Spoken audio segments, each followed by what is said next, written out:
Welcome back. How to set weight loss goals that you'll actually keep. And when are you done losing weight? Now, if you're wondering how to start and you're one of those people who likes to know the whole picture before you even get started, you're going to love this video. This is based on a question I saw online. At what revenue will you feel like you've made it? Just wondering if y'all keep moving goalposts as much as I do. Click like if that's something you can relate to in your health or business goals. This is something that applies to a lot of different things. And I want to say setting goals is usually a good idea, but most people do it completely wrong. So in this video, I'm going to tell you what most people get wrong, how not to pick your target weight, and 3 steps to take confident ownership of your goals. Let's get started. My name is Reggie. I'm the founder of Fit for Freelance, where I build adaptive business leaders through compassionate health coaching. Vision, focus, and practice are keys to the guilt-free process. And if you want guidance to feel confident in your body, again, the Health Confidence Club is the compassionate way to keep your promises to yourself and let your health support your life. That's linked below. So if you're wondering when you stop, what goal should I set? What's a reasonable amount of weight for me to lose? Those kinds of things. You want to talk with the health coach about that? Let me know. All right. So what happens a lot of times, people think they want to lose weight or they decided and they get into it and they say, I want to lose 30 pounds, 50 pounds, 70 pounds, 10 pounds. I want to get ready for some event, some cruise, wedding, whatever. I want to get back to my college weight, get back to my pre-pregnancy weight. Click like if you can relate to those things. And what they think they have to do after that is go on some all or nothing diet, have to eat less, skip breakfast. But then they're hungry and you eat uncontrollably. You don't know what's wrong with you. You feel like you can't get anything right and you feel mentally weak and guilty for the food choice that you make and you can't sustain your diet. And this whole problem, this whole series of problems. And a lot of that is based on not setting accurate goals. So here are some things to do to help keep you on the right track. First thing is don't use the BMI chart to pick the middle of normal weight for your height. That's not how that tool's designed. I see this a lot when people are trying to decide. They'll just look at their weight for height metrics and then pick the middle of normal weight and think that's their target weight. That's going to give you a really hard time and be very discouraging. And it's not realistic. That is based, the BMI is designed as a way to follow up with people and assess their health risk relative to the weight to height. So focusing on that as a target to change your weight is an inaccurate way to do it and will make your journey a lot harder than it has to be. All right. So I put a link below on YouTube. But for the Healthline article, the National Heart, Lung, and Blood Institute suggests starting goal weight of losing 5 to 10% of your starting weight. And what happens, some people's weight doesn't change, but they like how their body's changing, how their clothes fit. Other people, their weight will change, but they're not satisfied with how their body looks at a particular weight. So just things to keep in mind. This isn't going to be like the best guideline for everyone. It's not like a slam dunk, lose 5%, or else you like didn't reach your weight goal and you suck, right? Because it's not the best way to measure it. And it will be confusing depending on your own goals and what you want for yourself. So here's what to do instead. 3 steps: keep the vision, use realistic focus, and practice the inputs. Let's get into this part. First, keep the vision in mind. And this is something you always want to keep in mind. Think big picture about your goals is not just about the weight. So whether you want to lose weight or make more money, there's always a better number for you to pursue. What's your story about the number? Because when you step on the scale, it just shows you how, like, what your mass is, how much you weigh down an elevator, how hard you are to carry. Or like, if you're stacking cheddar, then like the money in the bank doesn't really tell you anything else. So you are assigning a story about how you're feeling about that, and that is your experience behind it. Let me know if this makes sense. It's not just about the weight or the numbers that you're having. It's about your experience and what that story means to you, how that helps you feel better about yourself, all that stuff. Something I pointed out when I was talking online, when you chase goals, you might be getting distracted from your true calling. So if you were constantly pursuing your weight loss goals, you might be forgetting or putting on the back burner the things that you really want to do when you hit that weight. If you want to feel more confident, if you want to go on hikes and not feel exhausted, if you want to feel better in your clothes, those are the kinds of things that you want. And focusing on a scale weight isn't the most direct way to track or get to that goal. Same with like a revenue goal or target. Having more money isn't really the goal for a lot of people. It's more like what you would spend the money on or what you want to do with that kind of sense of freedom, power, being able to buy what you want, do what you want, those kinds of things. So keep that in mind when you're looking at these numbers and these metrics. that when you chase goals, you might be getting distracted from your true calling, spending time with the people you want, doing the things that you want to do. That's what it's really about. That's why I always ask, what does a healthy, fulfilling life of your dreams look like? That's the vision. I want you to know that so you can consider it for yourself when you're deciding what to do with your health, with your business, with whatever you want to do with your day to day life. So, first step, keep the vision in mind.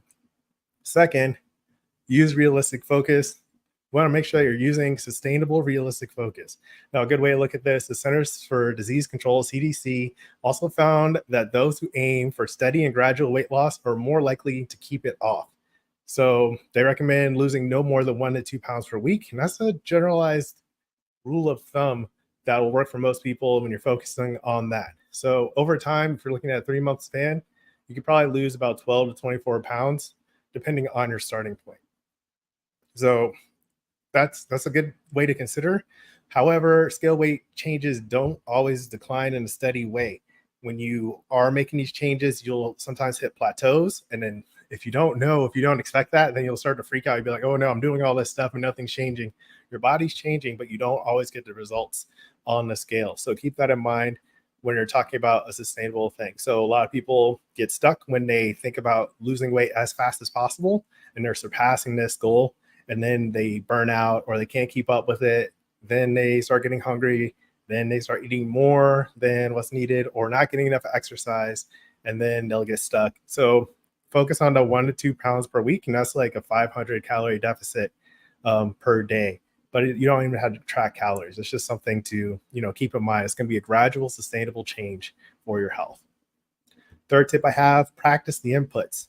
So we talked about why the scale weight might not matter as much. When you focus on the practice, keep practicing on the daily habits and routines.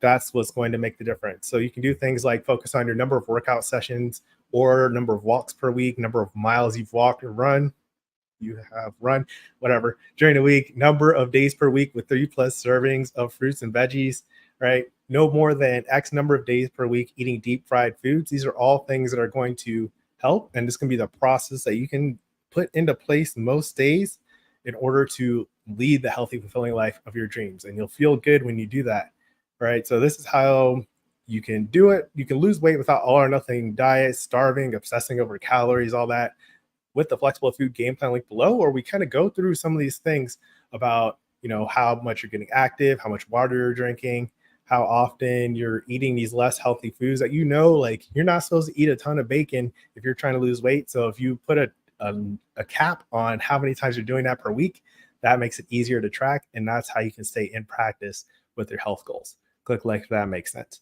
Okay. And over time, when you do more good things for your body, you feel better. So that's your daily quality of life, sustainability, feeling good, confidence. When you can make a choice, like you have some junk food, like cake or something that's available, cookies in the lounge or somewhere, you're like, oh, I love these, but you're going to this time make a choice that is better matched to your goals.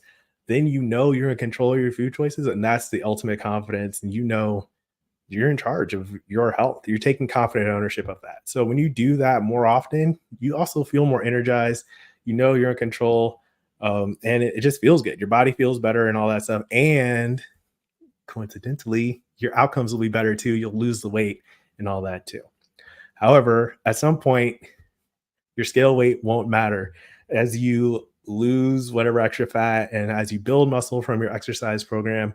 There will be a time where like your lean muscle mass weighs more than your body fat, and then like your scale weight won't reflect the changes. And this is a big thing I talk about on my channel, is that the scale doesn't really track the minute changes that are happening behind the scenes. It doesn't show your water weight, your lean body mass, your percent body fat.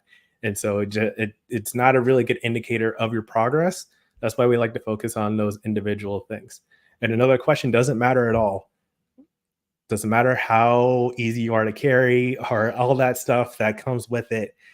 Just by staying on the scale, it's not really a good measure for a lot of things. It doesn't determine your sense of satisfaction, fulfillment, or quality of life. You're not going to look at a number on your scale and just be like, yeah, now I can feel good about myself. I mean, some people imagine that, and that's an easy kind of fallacy to fall into, but it's not really like that. Because you'll get to a number, you'll be like, oh, well, maybe I could lose a little bit more, or I'm at this weight and I thought my body would look different. it happens like all the time. So look out for that when it comes to your sense of satisfaction. So it's important to focus on your vision and what quality of life you want for yourself. You're probably never going to be satisfied with the number on the scale because like it's not going to just show up like great, great job, awesome, you're done, right? There's always a number you can chase or pursue. So what we want to do is not just focus on that number on the scale, but do other things. You can track other numbers besides the weight, like your circumference measurement around your waist. You can take progress pictures to make sure you're staying on track or to compare over time.